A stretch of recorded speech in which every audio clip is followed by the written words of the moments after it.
Most people do not have a knowledge problem with investing. They know it exists, they understand broadly that it compounds over time, they have read the articles, they may have even opened a brokerage account at some point and left it empty.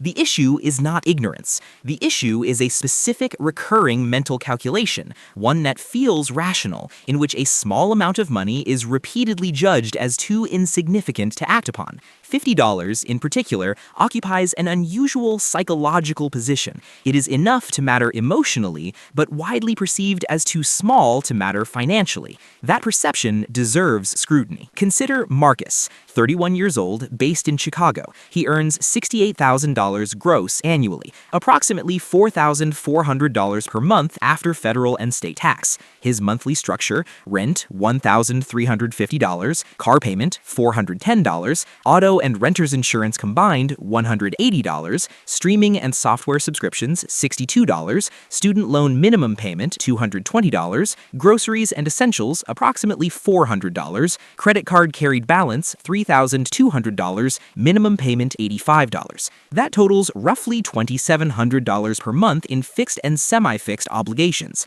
Marcus has approximately $1,700 remaining each month. He does not consider himself financially irresponsible. He does not overspend dramatically. He saves when circumstances allow. He intends to invest consistently, seriously, once he has a more substantial amount available. He is waiting for the right conditions. The financial behavior worth examining here is not extravagance. It is deferral, the socially normalized practice of postponing investment until a threshold of readiness is reached, a threshold that, in practice, continues to move forward.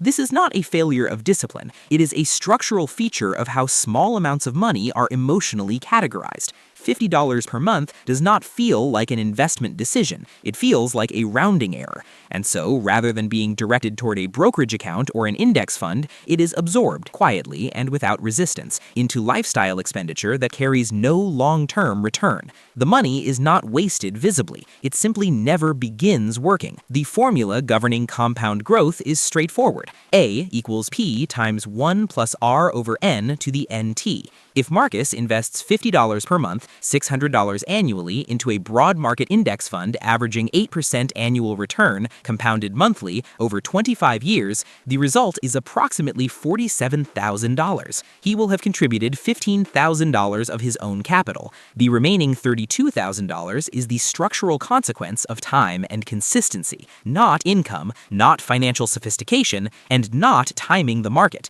What people misunderstand about compounding is not the mathematics, it is the emotional timeline. The first 5 years produce modest results. The final 5 years produce the majority of the total. Deferral does not delay the beginning. It eliminates the most productive years at the end. The reason Marcus waits is not laziness. It is a cognitive pattern known as proportionality bias, the implicit belief that the significance of an action must match the scale of its visible impact. $50 does not feel significant. Therefore, the action does not feel warranted. There is also a secondary mechanism, the anticipation of a better version of this decision, a future moment when the amount invested will feel appropriate, the conditions more serious, the commitment more serious. That moment is structurally unlikely to arrive unprompted. Lifestyle expenditure tends to expand in proportion to available income. The threshold moves, the deferral continues. Financially informed individuals do not necessarily invest more money at the outset.